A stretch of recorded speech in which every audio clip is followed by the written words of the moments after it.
Hola muchachos, buenos días. El día de hoy vamos a hablar del tema de marcapasos, que está a cargo de mi persona, Floriana Mejías, y tutorada por la doctora Astrid Colombo. Antes de iniciar con el tema, quise hacer una breve reseña histórica de la estimulación cardíaca. Se dice que en el año de 1958, el 8 de octubre, un cirujano cardíaco en Estocolmo realizó la primera estimulación cardíaca permanente a través de una batería de níquel recargable por inducción. Los dos electrodos, solidarios con el generador, fueron saturados en el epicardio a través de una toracotomía a un paciente quien en la actualidad fue superviviente posterior a 26 reemplazos. La estimulación endocardíaca temporal fue utilizada por primera vez a través de un medio de un generador externo en noviembre de 1958, pero su uso con fines de estimulación permanente fue realizada en 1962. Posteriormente, en el año 1963, se presenta el primer marcapasos a demanda y se inicia la estimulación secuencial en el modo BAT. Años más tarde se inicia un modo de estimulación bicameral con el modo DBI y la estimulación universal o DDD. De esto hablaremos un poco más adelante. Ahora bien, ¿qué es un marcapasos? Un marcapasos es una fuente de energía eléctrica que genera estímulos que son capaces de producir una despolarización y contracción miocárdica.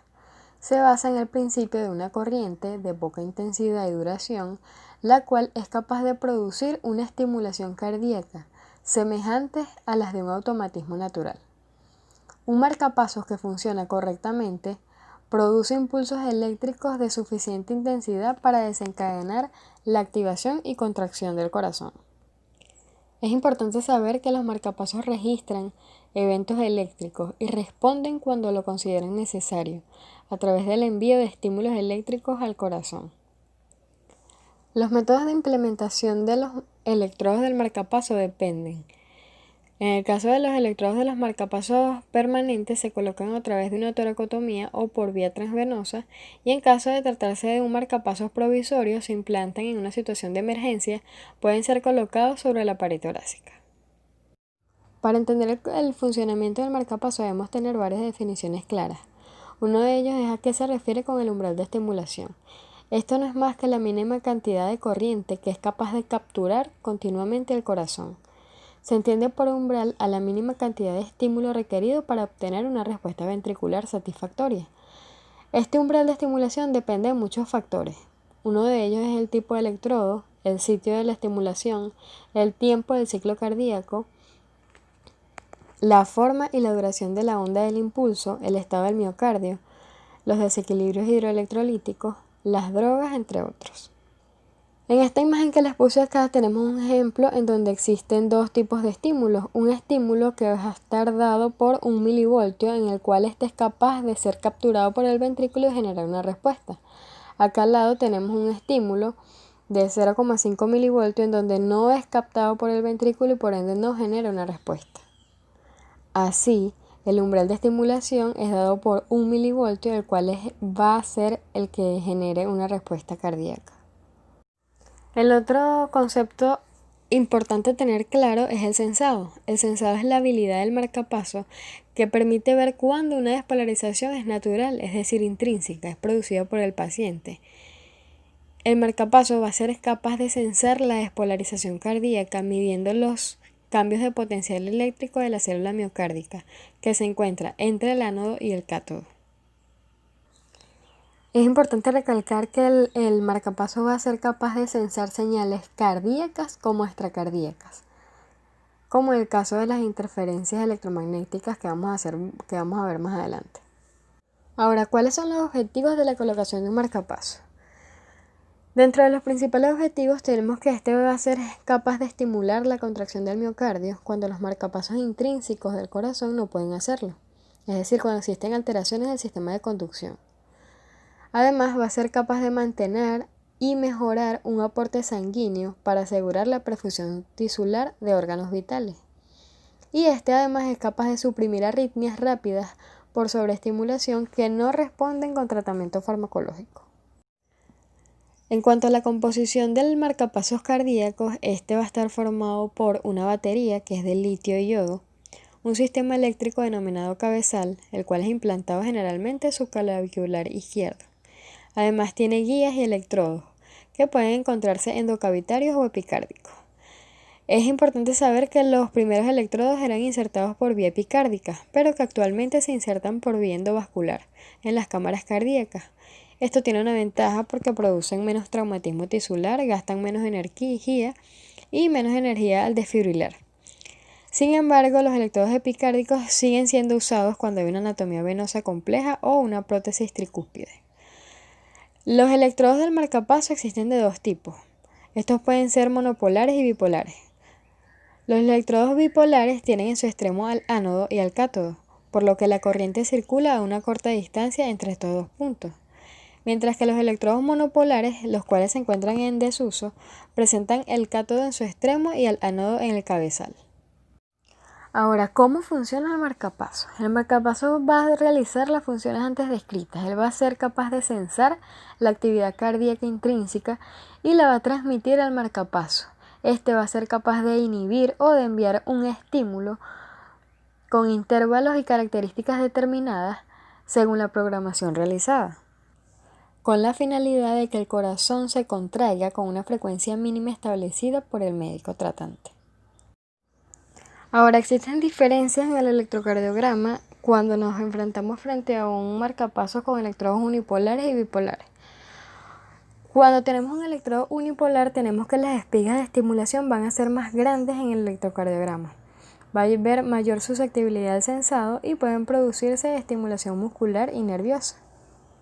Lo que vamos a evidenciar en el EKG es que las espigas del marcapasos van a tener un tamaño similar o parecido a la del complejo QRS. Y como el campo eléctrico en el cual este tipo de electrodos trabajan es más amplio, pues este va a ser más susceptible al sobresensado, es decir que va a ser capaz de captar señales extracardíacas como las generadas por interferencias electromagnéticas. El sistema bipolar, por su parte, la corriente fluye de la punta del electrodo localizada al final del cable. Y por lo tanto esto nos va a llevar que este tipo de electrodos tenga menor susceptibilidad al sobresensado. En el electrocardiograma se manifestaría porque las espigas generadas son prácticamente invisibles. Es decir, que casi no se ven, las espigas van a ser pequeñas y tienen menor posibilidad de producir estimulación muscular y nerviosa. A modo de simplificar el funcionamiento del marcapasos cardíacos, en el año 2002 se creó un sistema de nomenclatura con 5 letras. Y esta se basa en 5 letras que se evidencian en la tabla que les voy a mencionar a continuación. Esta tabla va a estar formada por una primera letra, la cual indica la cámara que va a ser estimulada. La A corresponde a aurículas, la B a ventrículos y la D es dual. Y O es ninguna. La segunda letra indica la posición de la cámara que es sensada y puede ser la aurícula, el ventrículo, dual o ninguna de las anteriores. La tercera letra señala la respuesta del marcapaso, es decir, qué va a generar el marcapaso frente a la actividad eléctrica a la cual fue sensada. Entonces él puede generar I de inhibición cuando un estímulo cardíaco inhibe la actividad del marcapaso, T, que es de gatillar, cuando el sensado desencadena un estímulo, y D, que es dual, cuando la actividad sensada en una cámara puede desencadenar o inhibir un estímulo, es decir, tiene doble función. Y O, cuando no hay respuesta al sensado. La cuarta letra indica la funcionalidad de adaptar la frecuencia cardíaca de estimulación a la actividad metabólica del paciente. Este es un modo que es moderno, que detecta el ejercicio físico a partir de sensores de vibración, respiración o cambios en la presión de llenado del ventrículo derecho. Este puede ser O cuando no se encuentra con esta función o R cuando existe la modulación de la frecuencia, es decir, cuando sí se encuentra en el paciente. Y la quinta letra se usa para distinguir pacientes que tienen marcapasos con TRB o estimulación en más de un sitio, pudiendo ser O en caso de ninguna, A cuando existe más de un electrodo en la aurícula, B cuando hay más de un electrodo en ventrículos y D en ambas. Este modo puede usarse para prevenir la fibrilación auricular, en donde existen dos electrodos en la misma aurícula, o como TRB mediante un electrodo en cada ventrículo. Dentro de los modos más comúnmente utilizados tenemos tres modos. Uno de ellos es el modo asincrónico. En este modo el marcapasos estimula según lo programado, sin importar ni censar la actividad eléctrica del paciente. Este puede ser AOO cuando se estimula la aurícula, BOO cuando se estimula el ventrículo y DOO cuando se estimulan ambas cámaras. Este modo se representa en el marcapasos cuando se coloca un imán en el perioperatorio, del cual vamos a hablar más adelante. La potencial complicación en este modo de marcapasos es que los estímulos del marcapasos lleguen sobre la onda T del ritmo propio del paciente y desencadene teóricamente una fibrilación ventricular. Otro de los modos más comúnmente utilizados tenemos el modo BBI. En este modo se estimula el ventrículo con una frecuencia dada cuando la frecuencia cardíaca del paciente está por debajo de un valor predeterminado.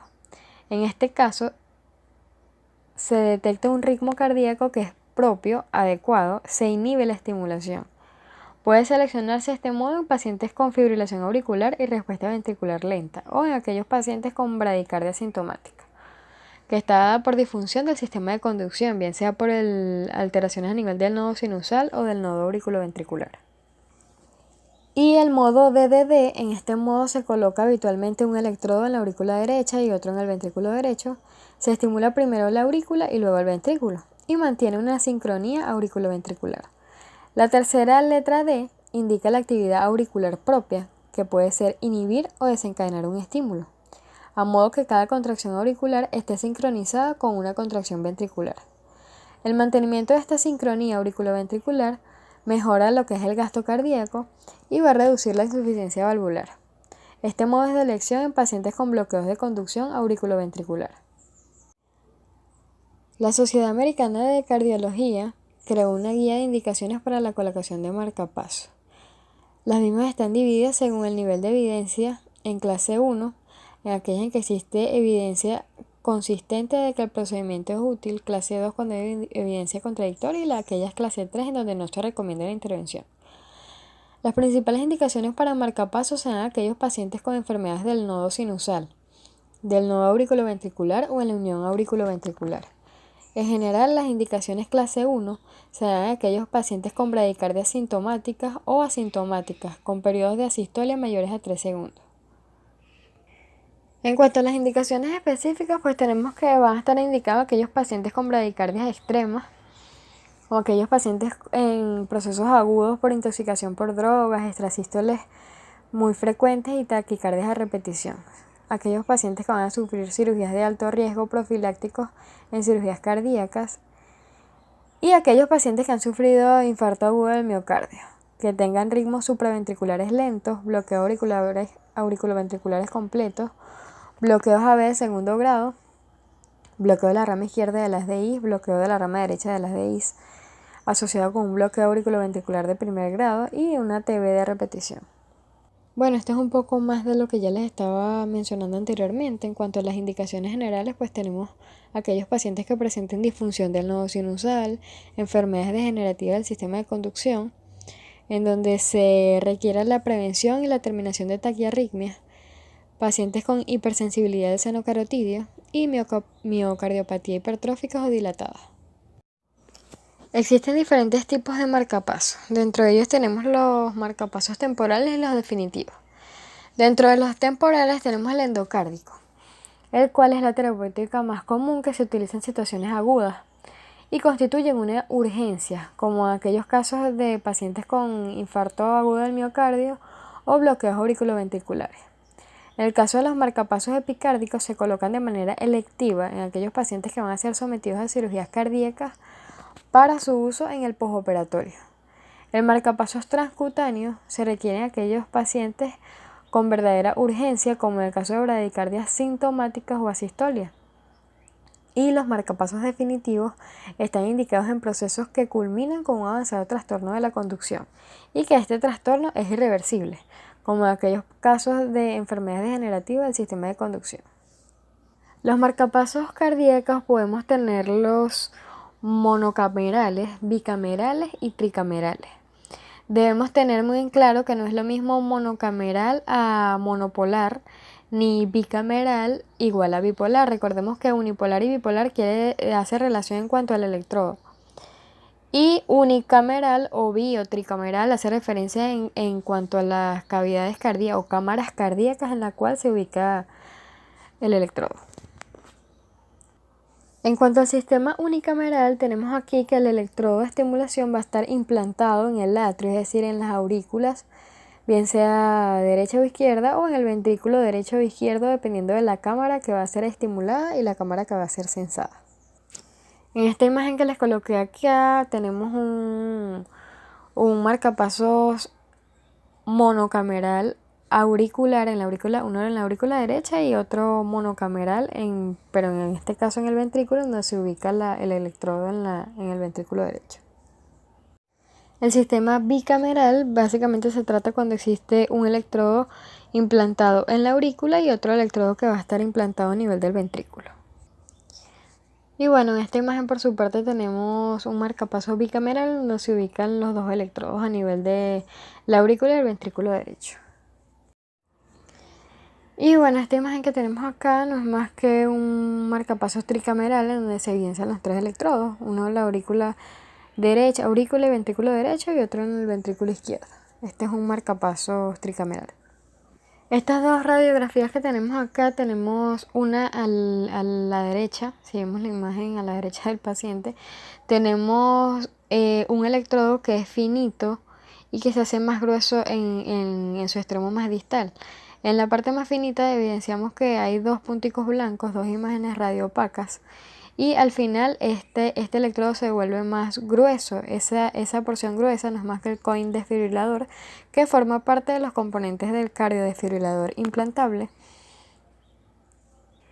que no es más que otro dispositivo cardíaco que nos podemos encontrar en nuestra rutina diaria. Y bueno, este se diferencia radiológicamente al marcapasos antes mencionado, en que el electrodo pues se hace más grueso en la punta, y se hace más grueso es por eso, porque ese es el coin desfibrilador. Y esta otra imagen que tenemos a la izquierda, tenemos también una imagen donde se evidencia un coin cardiodesfibrilador, y tenemos el generador que va a estar implantado por debajo de la axila izquierda, entre el serrato y el dorsal ancho. Bueno, este es un tipo de desfibrilador subcutáneo que va por fuera de la cámara cardíaca. Ahora bien, si entramos en el tema, ahora vamos a hablar de cuáles son las consideraciones anestésicas que debemos tener en cuenta en caso de enfrentarnos con pacientes con marcapasos cardíacos. En cuanto a la valoración preoperatoria, existen recomendaciones dadas por la ASA, el cual recomienda que de ser posible debe realizarse una interconsulta con el especialista previo al procedimiento quirúrgico, y el especialista tratante debe enviarnos un informe en donde se especifiquen las siguientes características. Una de ellas es el tipo de dispositivo implantado, el modo de programación del mismo, la indicación por la cual fue implantada y si existe dependencia o no de este tipo de dispositivo. La dependencia va a estar determinada por la historia clínica del paciente, es decir, con los antecedentes de síncope por bradiarritmias, antecedentes de ablación nodal o mediante un electrocardiograma. Es importante recalcar que algunos pacientes no son dependientes del marcapaso y pueden volverse dependientes en el intraoperatorio a causa de la sedación o por aumento del tono parasimpático secundario a la administración de fármacos anestésicos, bien sea a la administración de opioides o a las maniobras quirúrgicas que se realicen. Es importante también saber cuáles son el tipo de electrodo y la funcionalidad de los mismos, el estado de la batería del marcapasos y la respuesta del dispositivo frente al imán. Este último punto lo voy a detallar un poco más adelante, así que no me voy a detener en eso ahorita. Una vez que tenemos los datos antes mencionados y que hemos realizado un correcto interrogatorio en el paciente, ya estando con el paciente en el ambiente quirúrgico, debemos saber que existen varios factores que pueden desencadenar interferencia electromagnética. Estas son causadas por energías externas al cuerpo Y los campos electromagnéticos que pueden afectar a un marcapasos son ondas de radiofrecuencia que varían entre 50 y 60 Hz. En aquellos pacientes que son dependientes del marcapasos cardíaco, la interferencia electromagnética puede ser sensada como una actividad eléctrica, y esta va a ser capaz de inhibir la función del marcapasos ocasionando una sistolia. Además, los marcapasos pueden ser reprogramados automáticamente a un modo asincrónico de seguridad en respuesta a la interferencia electromagnética. Este tipo de interferencias además pueden desencadenar un sobrecalentamiento del dispositivo y generar quemaduras en los tejidos adyacentes. Dentro de las principales fuentes que pueden generar interferencia electromagnética que más comúnmente se encuentra en el ámbito hospitalario, tenemos la presencia del electrocauterio. El electrocauterio o el electrobisturí, principalmente cuando se utiliza en modo monopolar y en modo corte, en donde el cátodo se encuentra a nivel del bisturí y el ánodo se encuentra a nivel de la placa. Entonces la energía va a viajar entre estos dos puntos. En este caso se recomienda posicionar la placa cerca del campo quirúrgico, con la finalidad de evitar que la corriente pase al campo del marcapasos, y se deben utilizar pulsos cortos. Además, es recomendable utilizar modo de coagulación y ráfagas cortas que sean intermitentes y regulares. Las otras fuentes más comúnmente utilizadas son cuando existe la presencia de desfibrilaciones transtorácicas, las ondas de choques de litrotripsia, las radiaciones terapéuticas y la resonancia magnética nuclear. En cuanto a la resonancia magnética, genera un campo magnético que es de gran intensidad. En este caso se recomienda que se debe apagar el dispositivo si el paciente no es dependiente del mismo, o este se debe reprogramar a un modo BOO. Desactivar la respuesta al imán y comprobar la unidad antes y después del procedimiento. Aquí tenemos una representación gráfica donde se evidencia la actividad eléctrica del corazón a través de un electrocardiograma. Entonces tenemos la onda P. El marcapasos sensa la actividad cardíaca, sensa la presencia de un QRS. En este caso, el cirujano empieza a utilizar el electrobisturí y el marcapasos lo que hace es inhibirse porque no la detecta como una actividad cardíaca propia y la detecta como una actividad extracardíaca. En este caso, el marcapasos lo que hace es inhibirse hasta que éste sea capaz de sensar un estímulo propio. Si el cirujano vuelve a utilizar el electrobisturí, el marcapasos va a volver a inhibirse y no vamos a tener actividad cardíaca propia dada por el marcapasos. Existen unos tipos de marcapasos que son capaces de inhibir o de ser capaces de detectar que esa frecuencia cardíaca es muy rápida y reconocen que no están ante la presencia de una señal eléctrica cardíaca. Y cambian a un modo de seguridad y estimulan lo mismo a pesar de sensar ese ruido. Las recomendaciones intraoperatorias que debemos tener en cuenta cuando nos enfrentamos frente a un paciente que presenta un dispositivo cardíaco como un marcapasos son las siguientes. Ahora queremos saber qué hacemos con un paciente con marcapasos. Cuando le colocamos a un marcapasos un imán, él lo que va a hacer es, él va a tener una respuesta programada para responder ante la estimulación del imán, causando lo que es una estimulación asincrónica a la frecuencia designada según la marca, que puede ser entre 80 y 100 latidos por minuto, en donde lo que va a realizar es cambiar el modo a BBO o DDO. Esto sin importar la actividad cardíaca que haya de base, es decir, sin importar la actividad cardíaca que el paciente tenga, el imán lo que va a hacer es cambiar el modo de sincronización del marcapasos a un modo BBO o DDO. Y va a generar un estímulo que siempre va a generar una frecuencia cardíaca que va a ser superior a la basal. Esto tiene una desventaja porque si de base tenemos una actividad cardíaca propia y nos encontramos frente a un extrasístole, el marcapasos no se va a inhibir. En este caso, pues tenemos ejemplos donde existe que el estímulo cae sobre una repolarización ventricular, es decir, sobre una onda T, y va a ser capaz de desencadenar una taquicardia ventricular polimórfica. Esto es lo que se conoce como un fenómeno de R sobre T. Este es el motivo por el cual al electrofisiólogo no le gusta reprogramar el marcapasos previo a un procedimiento quirúrgico, pues. Es por ello que durante el transoperatorio siempre debemos tener, saber si el marcapasos cardíaco fue reprogramado y siempre debe estar monitorizado a través del electrocardiograma. Quise concluir con este algoritmo que lo extraje de una videoconferencia en donde especifican qué debemos hacer frente a pacientes que tienen diferentes dispositivos cardíacos. Me voy a abocar a la existencia de la presencia de marcapasos. Tenemos marcapasos que pueden o no tener incluidos el cardiodesfibrilador implantable. Entonces, para ello, en caso de que el marcapasos tenga incluido el cardiodesfibrilador, lo que se realiza o lo que se recomienda es que el electrofisiólogo pues desactive la terapia. O la colocación de un imán que lo que va a hacer es inhibir la terapia de cardiodesfibrilador. La segunda pregunta importante que debemos tener en cuenta es si el paciente es dependiente o no de este marcapasos cardíaco. En caso de que el paciente no sea dependiente, pues no se realiza nada con este tipo de dispositivo. Por ejemplo, tenemos un paciente que tiene un modo de programación de BBI, pues se mantiene la misma programación. Y bueno, no se recomienda realizar nada porque el paciente tiene un ritmo de base. Ahora, si el paciente es dependiente del marcapasos, que lo reconocemos por los antecedentes clínicos antes descritos, lo que podemos tener son las precauciones previas o durante el procedimiento quirúrgico. Si prequirúrgicamente el marcapasos cardíaco no fue reprogramado, las recomendaciones serían las siguientes. El electrobisturí utilizado, como ya se mencioné anteriormente, debe ser utilizado principalmente en el modo monopolar y asegurarse de que el bisturí y la placa se encuentren alejados del campo quirúrgico para que no haya interferencia con el marcapasos.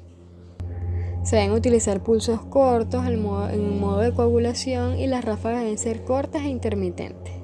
Se debe mantener una monitorización del electrocardiograma siempre, debe ser constante y debe tenerse un equipo de reanimación en sala quirúrgica. Ahora, si en el prequirúrgico el electrofisiólogo reprogramó el marcapasos cardíaco a un modo BBO o DDO, o al paciente se le coloca un imán intraquirúrgico sobre el generador cardíaco. Al colocar el imán, sabemos que el paciente siempre va a estar estimulado y no tendrá interferencia sobre el sensado causado por el electrobisturí. Pero en este caso debemos recordar que el marcapasos va a estar estimulando a ciega, es decir, que si existe un ritmo cardíaco de base, como una extrasístole de un ritmo propio y el estímulo cae justo sobre el estímulo cardíaco, puede generarse el efecto de una R sobre T y generar la torcida de Points. Por lo tanto, es recomendable monitorizar siempre este tipo de pacientes a través del electrocardiograma y tener un equipo de RCP en la sala quirúrgica.